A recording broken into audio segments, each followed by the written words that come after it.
බලන්න මේ ගාන අපිට කියන්නේ මේ වෘත්තයේ සමීකරණයක් දීලා තියෙනවා. එතකොට මෙන්න මේ වෘත්තයට පිටතින් මෙන්න මේ A කියන ලක්ෂය පිළිපදින බව තමයි පෙන්වන්නේ කියන්නේ. එතකොට දැන් ඔගේ තියරිය මතක් කරගත්තොත් සාධාරණ අපිට වෘත්තයක් ගන්න පුළුවන් මේ x වර්ග ධන y වර්ග ධන 2gx ධන 2xy ධන c සමානයි බිඳුවක සාධාරණ වෘත්තයේ සමීකරණ අපිට අහල යන්න පුළුවන්. එතකොට මේ වෘත්තයට අදාළ කේන්ද්‍රය මම c කිව්වොත් කේන්ද්‍රයේ කණ්ඩායම් කියලා නේද ඍණ g, ඍණ කියන කේන්ද්‍රයේ කණ්ඩායම අපිට ගන්නවා ඍණ g, ඍණ කියන. ඒ වගේම තමයි මේ වෘත්තයේ අරය අපිට එනවා මොකෙන්ද? g වර්ග ධන f වර්ග ඍණ c ගේ වර්ගමූලය. හරිද? එතකොට දැන් අපිට කියන්නේ මේ ලක්ෂ්‍ය මේ දීලා තියෙන වෘත්තයට පිටතින් පිටින් බව පෙන්වන්න කියලානේ. එතකොට අපි එහෙම වෘත්තයක් ගත්තොත් හරිද? මේකේ මැද තියෙනවානේ කේන්ද්‍රය. හරිද? එතන අපි මෙහෙම ඒකේ ලක්ෂ්‍යයක් ගමු. හරිද? එතකොට බලන්න මෙතන වෙන්න ඕන දේ. දැන් මේ තියෙන වෘත්තය අරේනේ. මෙතනට තියෙන දේ වෘත්තය අරේ. එතකොට කිසියම් ලක්ෂයක් වෘත්තයට පිටතින් පිහිටවන්න මොකද්ද වෙන්න ඕන? කේන්ද්‍රයේ ඉඳන් ඒ ලක්ෂයට තියෙන දුර මේ අරයට වඩා වැඩි වුණොත් අන්න අපිට කියන්න පුළුවන් ඒ ලක්ෂය වෘත්තයෙන් පිටත යන්නේ කියලා. ඒ වගේම තමයි මේ කේන්ද්‍රයේ ඉඳන් ඒ ලක්ෂයට තියෙන දුර හරියට මේක අරයට සමාන නම් මොකක්ද කියන්න පුළුවන්? ඒ කියන ලක්ෂය හරියට මේ වෘත්තයේ මත. ඒ වගේම මේ CA කියන දුර R ට වඩා අඩු වුණොත් මාක් කියන්න පුළුවන්ද? A කියන ලක්ෂය තියෙන්නේ වෘත්තයේ අතලද කියලා කියන්න ඕන. ඔබ තමයි උතන පාවිච්චි කරලා තියෙන්නේ. එහෙනම් මුලින්ම මෙන්න මේ වෘත්තයට අදාළ කේන්ද්‍රය කේන්ද්‍රය අපි C කියලා ගත්තොත් C අපිට කියන්න පුළුවන් දෙකක් චීතන දෙකක් එක්කදී කේන්ද්‍රයනේ රෙජි ඍණෙන්නේ. එහෙනම් මෙතන කේන්ද්‍රය වෙන්නේ මොකද්ද? 2 ඍණ 3. අරය ගන්න පුළුවන් එතකොට g වර්ග ධන f වර්ග ඍණ 100 නේ. ඒතර 2 වර්ගය 4යි 3 වර්ගය 9යි. 4 ධන 9 ඍණ 100 කියන්නේ මෙතන 100 කියන්නේ ඍණ 12යි නේ. ඒ කියන්නේ ධන 12. එයාගේ වර්ග මූලය. R සමානයි. මෙතන 4යි 9යි 13යි 13යි 12යි කියන්නේ 25යි 25යි වර්ගමූලය කියන්නේ 5යි. අර එනවා අපිට 5ක් කියලා.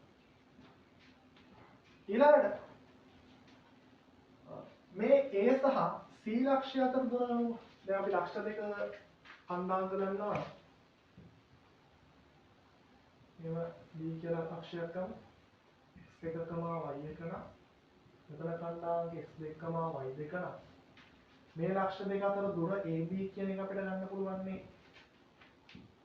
x1 ඍණ x2 වර්ගය ධන y1 ඍණ y2 වර්ගයේ වර්ගමූලය කියලා.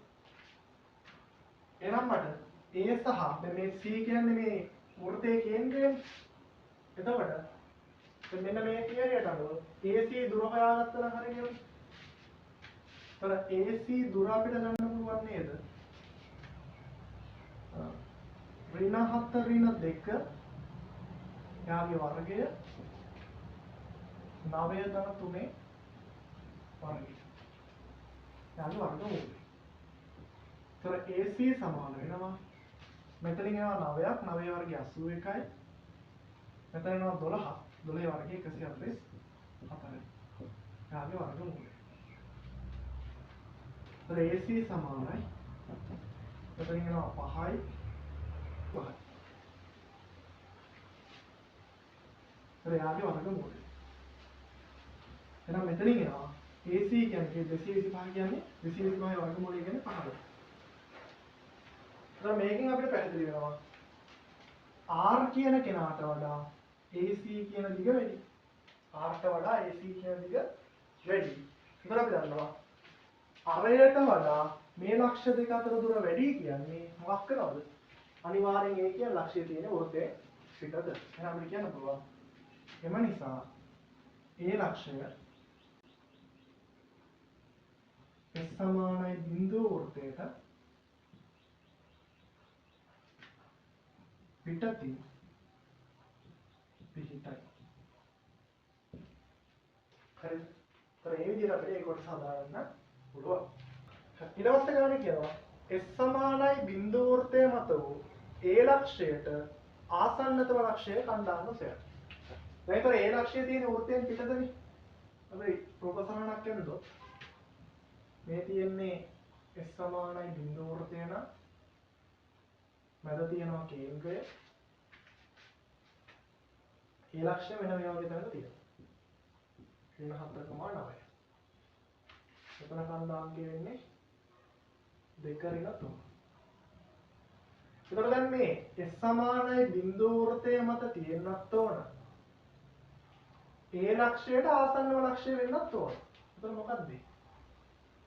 මෙන්න මේ ලක්ෂය නේද ඔය අහන්නේ. S සමානයි බිඳුව වෘත්තය මත තියෙන A කියන ලක්ෂයට ආසන්නම ලක්ෂය වෙන්නේ මේකනේ. මම ඒක P කියලා ගන්නවා. එහෙනම් P ලක්ෂය කණ්ඩායම තමයි අහන්නේ. මම මෙතනදී අපිට අනුපාත ප්‍රමේය පාවිච්චි කරන්න ඕන. මෙහෙම ලක්ෂ දෙකක් තියෙනවා නම් මෙතන ලක්ෂ අපි C කියමුකෝ. මේක අපි n කිව්වොත් මේ n කිව්වොත් මෙතන කණ්ඩායමක x1, y1 නම් x2, y2 නම් අපිට C කණ්ඩායම කියනවා කොහොමද? n වතාවක් x1 ධන m වතාවක් x2 යට n ධන m n වතාවක් y1 ධන m වතාවක් y2 බෙදීම n ධන m. මේ විදිහට කියන්න පුළුවන්. එහෙනම් දැන් මෙතන P ලක්ෂය අපිට ගන්න පුළුවන්. මෙන්න මේ දුර කීයද? අරයනේ මේ තියෙන්නේ. අරය අපි හොයාගත්ත 5යි. අරය 5යි. AC දුර මෙන්න මේ AC දුර. මේ කියන්නේ මෙන්න මේ මුළු දුර කීයද? මෙන්න මේ මුළු දුර 10යි. sorry 15යි. මේ මුළු දුර 15යි නම් මෙතනට 5ක් ගියාම මේ කියන්නේ කීයද? මේ කියන්නේ 10යි. මේ කියන්නේ 10යි. හරි. මේක අනුපාතයක් විදිහට අපි ලියාගත්තොත් මේ පැත්ත 1යි මේ පැත්ත 2යි. හරි.